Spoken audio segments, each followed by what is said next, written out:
Could you just explain what the process is for the player who tested positive? Is he okay to work out after the two negative positives, or does he have to quarantine now? So, Steve, and everybody, I appreciate all being on the call today. Again, we're going to leave this pretty generic in terms of what the protocols in conjunction with both the league and our local governments and health officials have set guidelines that we're going to adhere to. Subsequent testing from the original positive test is a requirement, and continued testing for that player, all of our players, is also a requirement. Quarantining is also a requirement. So those players that both from a contact tracing as well as the original positive tested player have not used the facility and access facility, and they will be until they're tested again next week. Thank you, Steve. Dan Roach, your line's unmuted. Go on ahead. Hey, Don, just a thought to follow that up with. Is that kind of how it's going to go here? Maybe seeing every single day the small steps you have to take, and we're all taking here, you as a team, as an organization, as a league, when, with the testing and how it works and quarantining and everything else, how much does that kind of reflect what you guys have already gone through, what this journey is going to be like for everybody in your sport? Well, I think everybody's learning in how we properly interact and distance and react to the original test results we receive. And testing daily when we get to the later stages will hopefully eliminate some of the possibilities. And that's what I reference now, because there are possibilities associated with a singular positive test, and we're learning about those things. But again, this phase is a voluntary phase, but I think we're learning and we'll continue to learn throughout it. As the players go through it, and really everybody interacts. Thank you. Thanks, Dan. We'll go next to DuPont, if I can get you unmuted. Just bear with me one sec, a little lag time. Okay, Dupes, go on ahead. Your line's open. Okay, great. Donnie, I'm hoping you can fill in some numbers here, but before I get to those numbers, can you just tell us how many guys have been skating on a volunteer basis this week? Yeah, again, we don't even have access right now to watching players, so we're not monitoring the number of players that are on the ice, Kevin. I have hard numbers of players that are entering, voluntarily have entered phase 2. But I don't think that's in anybody's interest. I mean, we have a lot of players that are in the area and that are going to access the facility. And again, some of the guys are still going through some of their protocol such. And then we have, mandate from the league now to start to initiate mobilization. Obviously, we can't mandate anybody to come back until a certain period of time based on their visas and some of the guys that have been overseas. But we're starting to have a little more conversations about mobilization. You'll start to see people start to filter in. If they've been in certain places, they're going to have to meet quarantine thresholds and testing thresholds like everybody. And that's part of what phase 2 is all about before we even get to the onset of phase 3, which has now been set. Okay, so to that point, then that's where I was going with this. When you July 10, if that ends up being the date, that's the date that's out there now. July 10, what will the numbers be? What numbers do you anticipate will be for players and then surrounding staff being everything? Management, medical support staff, training staff. How big is that number? And once you've ascertained that number, how many of those will go to the hub city? Again, we have not been given a hard number. We've been giving potential numbers within a range to include skaters and goalies. Your staff, you're not going to be limited for phase 3 as the amount of people, anything other than what you're comfortable with being inside your own bubble for your facility and the amount of testing and interaction you're going to have. That's not been determined in terms of the size of the groups that we'll start out with, but we know we'll have, more than what we would normally carry on our roster, but it hasn't been set as a top number yet for the ceiling of maximum players as of right now. Thank you. Thanks, Dupes. Well, we'll go on next to Matt Porter. Go on ahead, Matt. Don, quick non-varsity thought here. It was reported that you're one of the general managers who's going to be working together to kind of plan what the AHL does from here. Just curious your initial thoughts on that and what you think from your desk right now, the first steps are. I was approached by Dave Andrews in the AHL to be part of a task force, and I'm very, grateful for the opportunity to be part of a unique group under unique circumstances.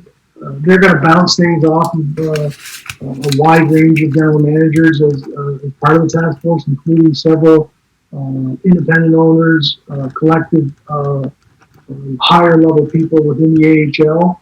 In order to really have a gauge as to how that group may function best from a player development standpoint and a business operations standpoint. So, we're going to meet periodically via Zoom and calls when they have compiled enough information, we think, and we have direction not only from really health guidelines and CDC and as well as the NHL. And what it looks like moving forward. We just wanted to have a task force in place that we would really look at every different angle and serve what would be best for the American Hockey League as well as conjunction with player development overall. Gotcha. Thanks, Matt. We'll go next to Fluto Shinzawa. Go ahead, Fluto. Your line's open. Hi, Don. First, just one question about the player who tested positive. Was the player asymptomatic when he came to the rink? Yes, he was. And he continued to be. Continued. Okay, very good. And then also regarding the playoffs, I'm sure it's in the player's nature to want to be as prepared as possible for July 10th and beyond. But then you also have the notion of these guys haven't skated for so long and the risk of injury is high. I'm wondering what your thoughts are just in terms of some basic guidelines as to how you like your players, your coaches, your performance staff to operate with those two things in mind, best preparation, but also player health. So player health is first and foremost, both from a pandemic overall standpoint, protocols that are associated with that. As far as the return to play, as a former player, I know what it takes to knock the rust off, and we're going to be cautious in that regard. I think the fact that Phase 2 is completely voluntary is really ideal in the sense that players have no pressure and there's no metrics on them. There's nothing other than just getting out to get their legs back under them. We'll start to introduce, have the ability to have a skills coach and a goalie coach, within after 7 days of the onset, just to give them some guidance on the ice. Again, nothing other than the voluntary. If they're not there, they're not there. Off the ice, getting the muscles back into, where they need to be. But again, it's more or less the progress into what they would have entering into a normal training camp environment. So they're not overly taxed.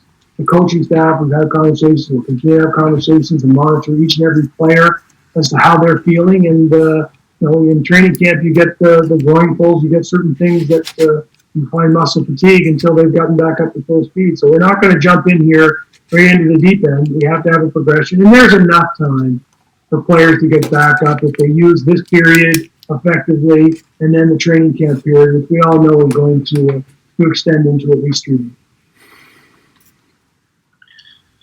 Thank you, Don.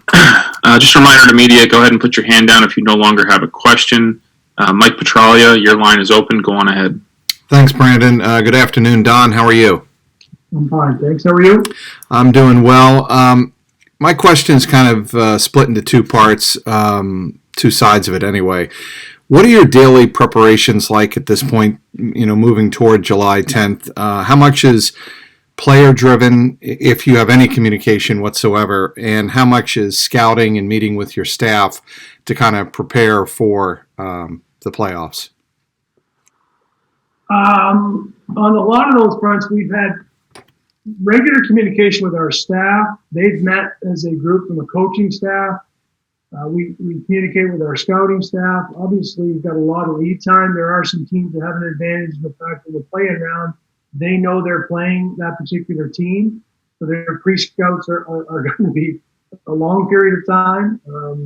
Our coaches are preparing for the round robin, and obviously you won't know who you're going to play until that. So they're going to prepare. But the focus always really comes back to our own team and the belief in how we have to play and get into the level that we feel our team has to be at in order to be successful. That's where most of the focus will be on the individual players and their own mental state as well as their physical state, and having the resources that they need and what they're accustomed to having to make sure they're in the best place possible. And those are some uncharted territories, uncharted waters for us overall. But I think we have a pretty good group that can lead from within the locker room, and the resources from without will be there for them to tap into. Thank you. Thank you, Don.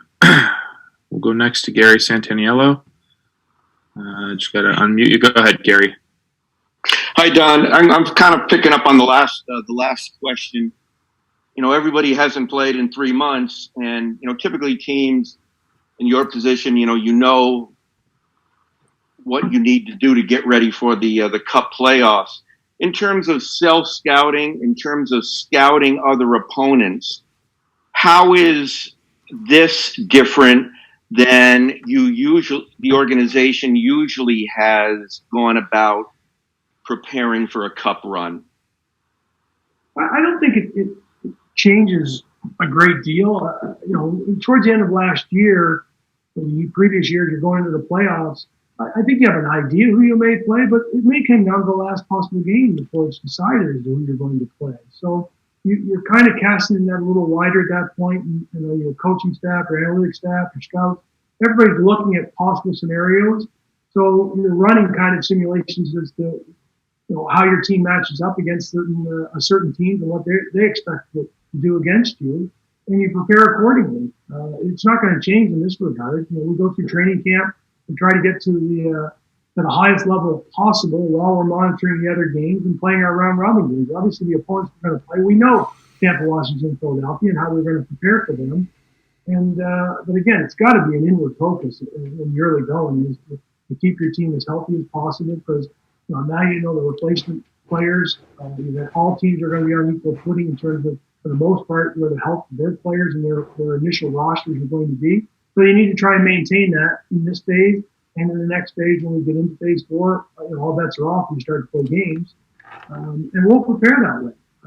From a daily standpoint, I think the coaches, have been meeting regularly, and they've just been preparing. Again, our own team will review what we've done well, what we need to do better, especially against those 3 opponents that we're going to play in the round robin.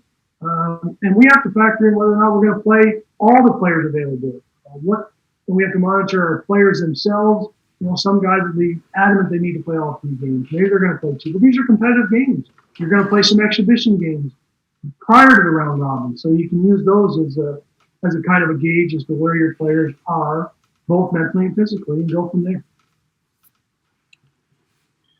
Thank you, Don. We'll go next to James Murphy. Go ahead, Jimmy. Hey, Don, how you doing? Jimmy, how are you? Good. I wanted to just get your take, on the recent way NHL players, and specifically Patrice Bergeron and Neil Chara, stepped up after the George Floyd murder and Zdeno marching, and we all knew what great leaders they are on and off the ice, but how proud were you of them to see that and for them to be part of the organization? And then the second question is there a role that people in your position, management, ownership, do you think there's a better role that you guys can play as well to bring more awareness? Well, from an organizational standpoint, personally, I applaud each and every player's individual efforts in their own lives. It's outside the realm of hockey.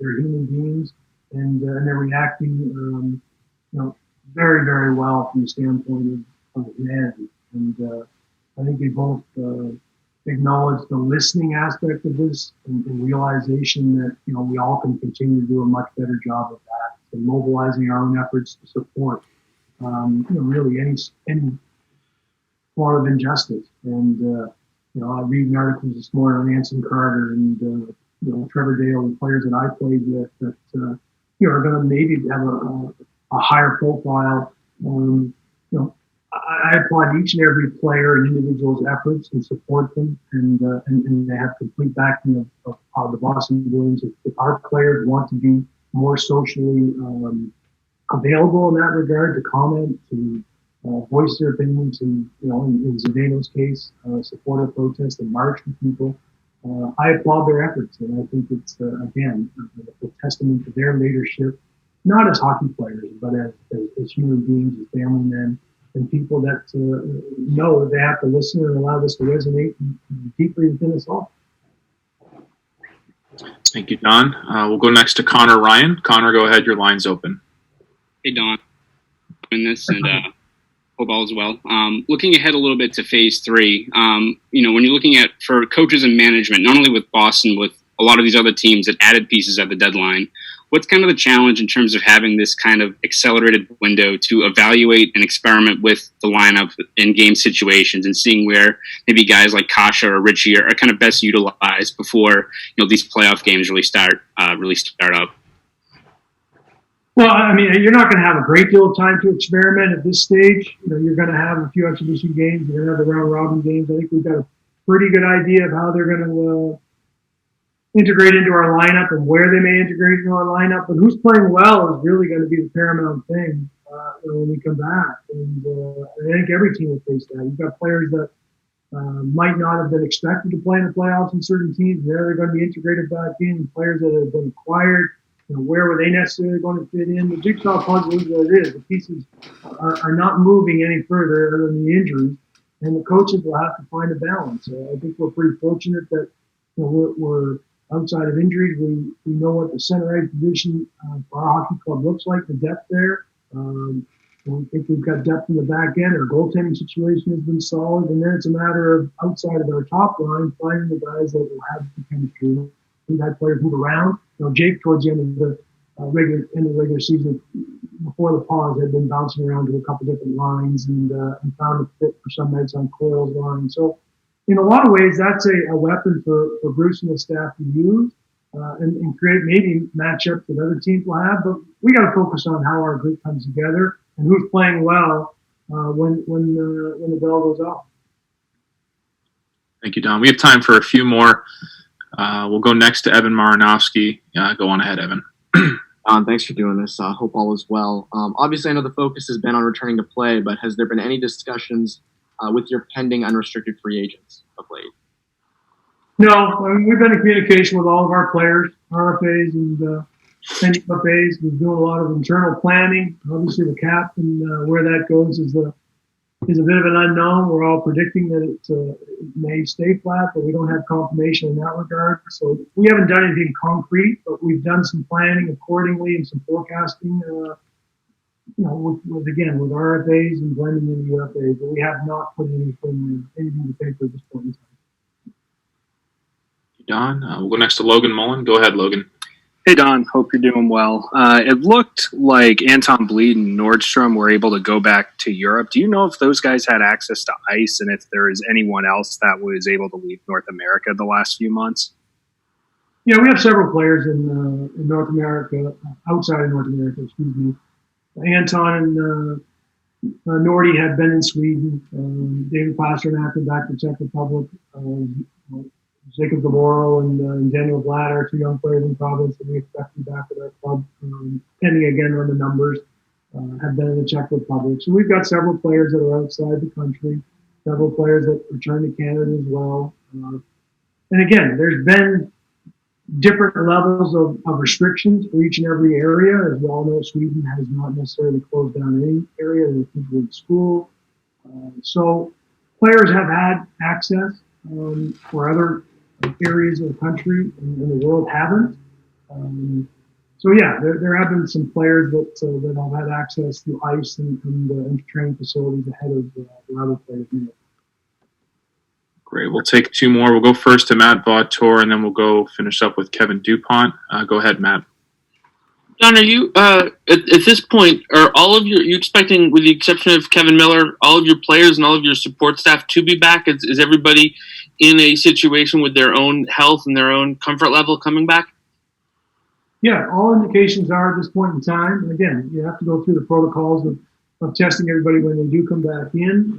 And some players, traveling from abroad, there are quarantine mandates that will have to be met. And but at this point in time, there are no indications that we don't have a player that wouldn't be eligible outside of the obvious protocols that have to be in place for entering, what will be phase 3, and that will require the testing, that will require quarantine if they've been outside the country, and that will require PPM, either medicals and EKG. Thank you, Don. We'll go back to Kevin DuPont for the final question.